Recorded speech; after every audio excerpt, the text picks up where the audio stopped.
Bonsoir et bienvenue dans votre journal de ce jeudi 15 mars. Dans les titres aujourd'hui, le bureau du Sénat a pris la décision cet après-midi de lever l'immunité parlementaire du sénateur Robert Navarro à la demande de la juge Leclerc dans le cadre d'une enquête touchant aux frais de fonctionnement de la Fédération PS de l'Hérault. Politique toujours, Martine Aubry était en visite dans le Gard une bonne partie de la journée pour soutenir les candidats aux élections législatives et inaugurer le QG de campagne de François Hollande dans le Gard. Le 6e Forum de l'eau se tient à Marseille depuis le début de la semaine. Un certain nombre de congressistes se déplaçaient aujourd'hui sur la lagune de Thau pour en tirer des enseignements. Le bureau du Sénat a statué aujourd'hui sur la demande de levée d'immunité parlementaire du sénateur Robert Navarro dans le cadre d'une enquête pour abus de confiance touchant aux frais de fonctionnement de la Fédération PS de l'Hérault. La juge montpelliéraine Sabine Leclerc souhaitait visiblement pouvoir mettre en place des mesures coercitives telles que la garde à vue ou le contrôle judiciaire incompatibles avec l'immunité parlementaire. Les explications avec Olivier Roran. C'était le 16 octobre dernier, au soir du deuxième tour de la primaire socialiste. Robert Navarro, qui faisait partie de l'équipe de campagne de François Hollande, fêtait dans son propre QG la victoire du futur candidat à la présidentielle. Depuis, la machine judiciaire s'est mise en marche autour de l'ancien patron de la Fédération socialiste de l'Hérault. Après la plainte du PS déposée en avril 2011, sa femme et plusieurs proches ont été mis en examen au mois de janvier pour abus de confiance. À présent, c'est le Sénat qui vient de valider la levée de l'immunité parlementaire du sénateur Robert Navarro. Prochaine étape, une probable mise en examen et un placement sous contrôle judiciaire. Des procédures qui tombent mal en pleine campagne électorale. Une visite du candidat Hollande dans l'Hérault semble d'ailleurs très difficile à organiser. Tous les partis ont rencontré un jour ou l'autre ce type de problème avec des gens qui étaient accusés ou suspectés de quelque chose et c'est jamais simple à gérer parce que ça rejaillit toujours un peu sur leur parti. Dans le cas du PS, c'est encore plus compliqué pour Navarro parce que c'est le PS qui a porté plainte contre Navarro. Et alors là, on est dans une situation encore plus acrobatique. Pour Hollande, c'est une situation un peu délicate parce qu'il ne veut ni se fâcher avec Navarro, qui a quand même encore des soutiens importants au sein du Parti socialiste et de l'équipe qui le soutient, ni avec les adversaires de Navarro au sein du même Parti socialiste. Donc la meilleure des solutions pour lui, c'est de faire l'impasse. Et Martine Aubry, elle aussi, a fait l'impasse sur l'Hérault. Hasard du calendrier ou pas, elle était à Nîmes ce midi. À cette occasion, elle a confirmé sa position sur le dossier Robert Navarro. C'est jamais agréable de porter plainte contre un camarade. J'ai été amené à le faire devant certains faits. La justice tranchera et j'espère que l'immunité parlementaire sera levée aujourd'hui. Un vœu réalisé en milieu d'après-midi par le bureau du Sénat. Robert Navarro, lui, n'a pas souhaité s'exprimer pour le moment. Notez aussi que le même bureau du Sénat a levé l'immunité parlementaire de Jean-Noël Guérini. Le président du Conseil général des Bouches-du-Rhône a été mis en examen le 8 septembre dans une affaire de marché public pour trafic d'influence, prise illégale d'intérêt et association de malfaiteurs. Politique toujours, avec la visite de Martine Aubry dans le Gard. La première secrétaire y a inauguré le QG de campagne du candidat Hollande et a visité le quartier Val-de-Gour. Compte rendu de cette visite avec Franck Chassagnon. Sur le quai de la gare de Nîmes, une poignée de militants et des élus du Parti socialiste pour accueillir la première secrétaire du PS, Martine Aubry. Depuis quelques semaines, la candidate aux primaires sillonne la France pour défendre le projet de François Hollande. Des déplacements sans chichi, Martine Aubry voyage en seconde classe et préfère la marche à pied à la voiture pour rejoindre le QG de campagne de François Hollande situé à côté des arènes.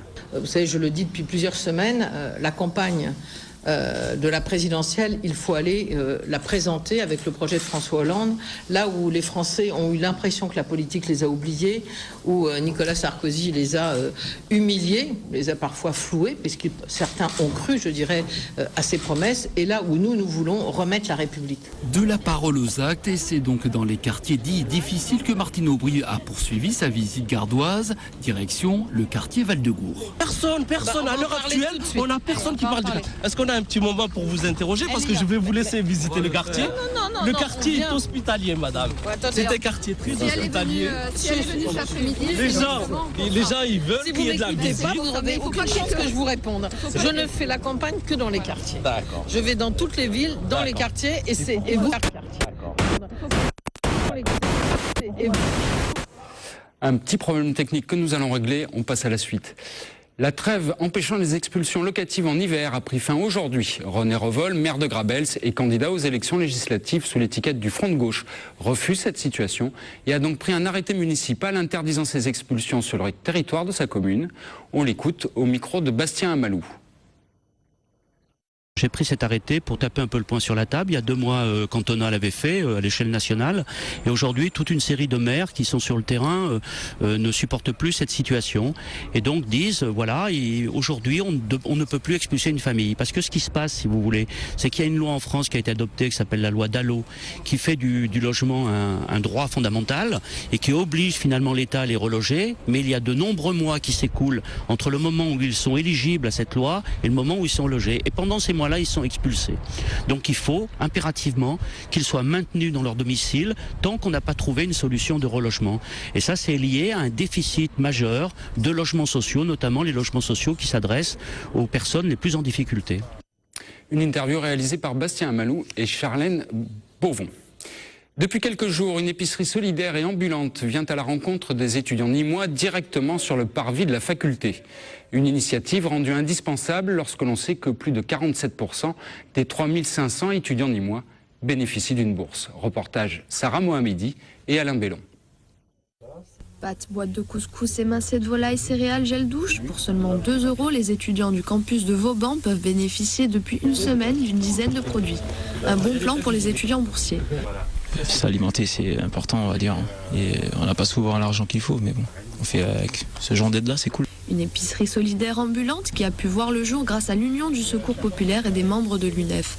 Un projet mis en place dans le but de lutter contre la précarité des étudiants.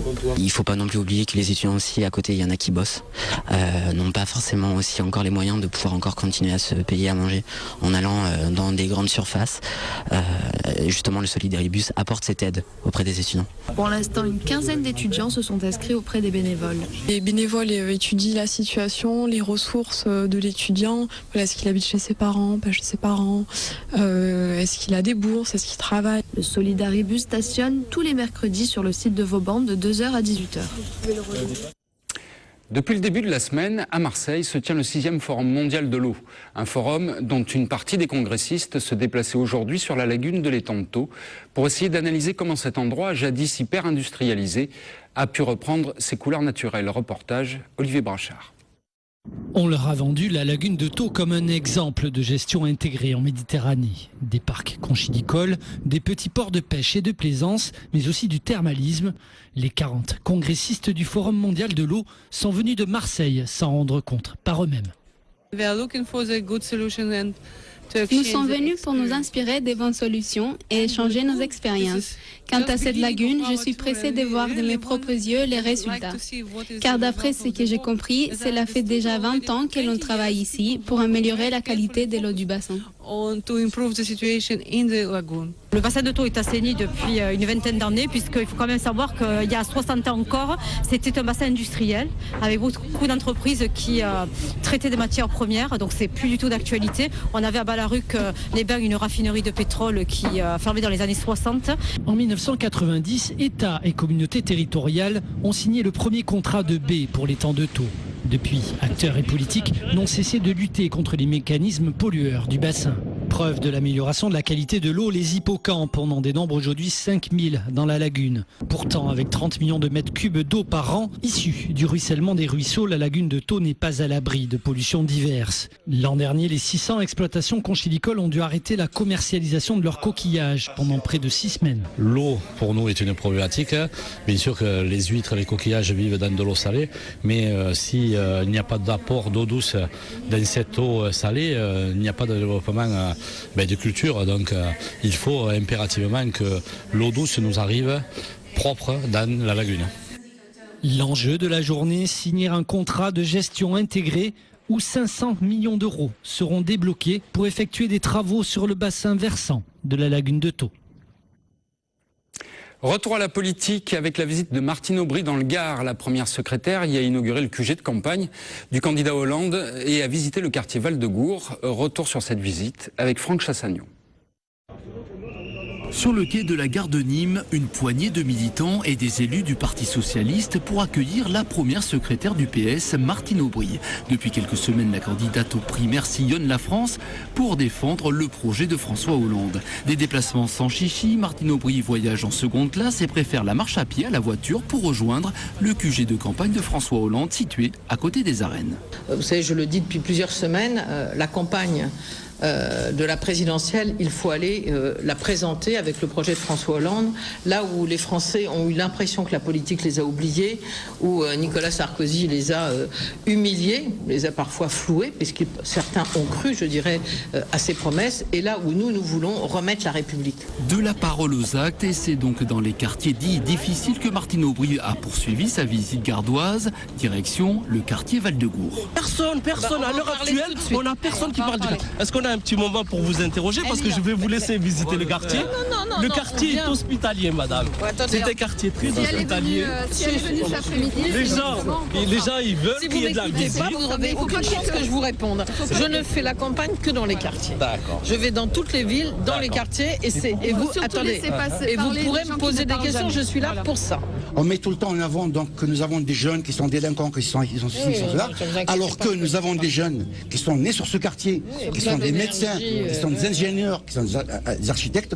Le plus grand chirurgien, neurochirurgien, c'est un jeune qui est né sur le quartier. Si certains ont réussi à s'en sortir, le quartier compte encore près de 40% de chômeurs. Alors le discours politique a parfois du mal à passer auprès des habitants.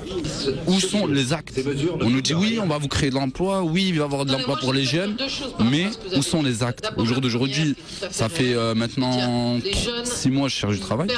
J'y vais tous les matins, à 8h du matin, je suis debout, je vais, je fais mes CV, je postule, mais dans tous les discours qu'ils nous ont dit, c'est de très beaux discours, mais on veut voir les actes. Au jour d'aujourd'hui, ce que je demande, c'est avoir des actes. François Hollande promet qu'une partie des 150 000 emplois d'avenir et des 60 000 postes d'enseignants et de psychologues éducateurs qu'il veut créer profiteront au quartier dit sensible. Il souhaite aussi remettre en place une police de proximité. Quoi qu'il en soit, aujourd'hui, les habitants de Val-de-Gour ont envie que le futur président tienne ses promesses. Nouvelle défaite à domicile hier soir pour les filles du HBCN pour le compte de la première journée des play-down de D1 féminines. Elles se sont inclinées 31-21 face à l'Entente sportive byzantine, pourtant lanterne rouge de la saison régulière. Résumé Christophe Chez, Alain Bellon. Elles n'y arrivent plus. 3 jours après leur élimination en Coupe d'Europe, les handballeuses nîmoises, privées de Chloé Bulleux et Nina Jericek, sont apparues émoussées physiquement, mais également moralement, ne proposant que peu de jeu face à une équipe de Besançon venue à Nîmes pour réaliser un exploit. On doit relever un challenge assez important en partant dernier avec 0 points. On savait aussi que c'était un nouveau championnat, de repartir, fallait repartir à 0 dans une nouvelle dynamique et se redonner confiance. Chaque week-end, je pense que c'est chose faite. Si les joueuses de Florence Sauval s'étaient imposées au match aller d'un but, la partition proposée hier soir face au HBCN s'est avérée plus percutante, notamment en défense, avec des contre-attaques souvent imparables, en dépit de quelques exploits de Fanny Châtelet. Avec un collectif animé par la demi-centre Alice Lévesque, les Franc-Comtoises allaient imposer leur domination, notamment grâce aux percées victorieuses de Julie Godel ou encore de l'arrière-gauche Audrey Bruno, coupable d'une agression sur Delphine Cara en première période. Avec des coups également reçus par Camille Aiglon et Blandine Lancette et des exclusions temporaires assez hallucinantes, la partition rendue par les arbitres Christman et Klein a profondément révolté les fidèles du HBCN. Je pense que les arbitres ont vraiment été, j'ai envie de dire, ridicules ce soir. Je pense que c'est leur premier match qu'ils arbitrent en D1. J'espère qu'ils n'arbitreront pas d'autres parce que c'est vraiment inadmissible ce qu'ils ont fait. On dirait qu'ils connaissent même pas les règles du handball. On reconnaît que l'arbitrage n'a pas été forcément à la hauteur sur ce match-là, mais je pense qu'on mérite quand même cette victoire. Un arbitrage plus que contestable, mais qui ne doit pas occulter la réalité du jeu. Mené dès la 15e minute, le HBCN n'a jamais été en mesure de refaire son retard, perdant lourdement 21-31. Toujours à la recherche d'un succès à domicile en championnat depuis septembre dernier, Nîmes est déjà condamné à la victoire ce samedi à Dijon. Voilà, c'est tout pour aujourd'hui. Vous retrouverez Olivier Roiran demain à 12h30 pour un nouveau journal. En attendant, je vous souhaite une excellente soirée sur TV Sud.